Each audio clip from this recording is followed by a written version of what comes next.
تا حالا یه خواب دیدیم که عیناً اتفاق افتاده باشه؟ سلام دوستان، سلام عزیزان، سلام همراهان همیشگی. خواهم نظری که جز خدا نشناسد، جز دست خدا گره گشا نشناسد.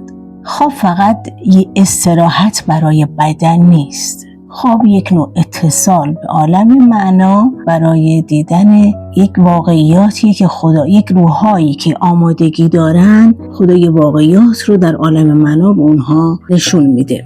هر شبی از دام تن ارواح را میرهانی میکنی الواح را. اینجا تن رو به دام تشبیه کرده، تشبیه که نه، واقعا تن برای روح دامه.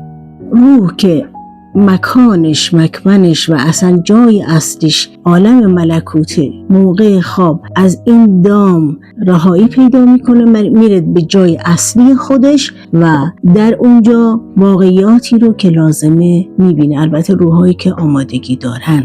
میگه میرهانی میکنی الواح را. الواح منظورش ذهنه. میگه الواح ذهن رو از نقش‌های مادی، نقش‌های این دنیایی جدا میکنی و یک لوح بی نقش وارد اون جهان میشه، وارد عالم ملکوت میشه.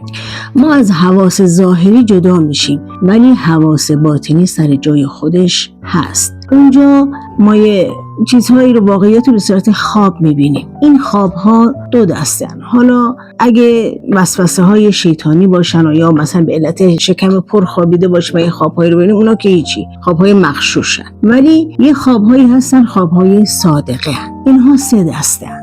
یکی از این خوابهای صادقه 100% در عالم واقع وقتی بیدار میشیم، حالا چه در زمان نزدیک چه زمان دور، اتفاق خواهد افتاد به عینه. نوع دوم 50% به عینه اتفاق میفته و 50% با تعبیر اتفاق میفته. با تعبیر خواب خب شنیدید، مثلا میگن یکی در خواب دید در حال فراره. تعبیر و تعبیر فرار یعنی رهایی. خب نوع سوم اینه که اصلا 100% احتیاج به تعبیر داره و هیچیش عین واقعیت در عالم واقع صورت نمیپذیره. بیشتر ابیات مولانا از آیات قرآن سرچشمه میگیره.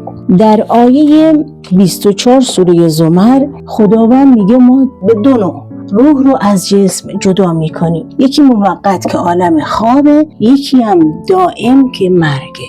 پس در این دو صورت روح از تن جدا میشن. ما آیه رو نمیخونیم، با منش به طول می انجامد، ممکنه سنگین باشه برای عزیزان. کلام رو خلاصه میکنیم. برداشتتون رو حتما برامون بفرستید. نظرات، پیشنهادات، انتقاداتتون رو حتما سعی کنید داشته باشیم، استفاده کنیم. اگه عمری باشه تا جلسه بعد، خدایا رو نگهدارتون.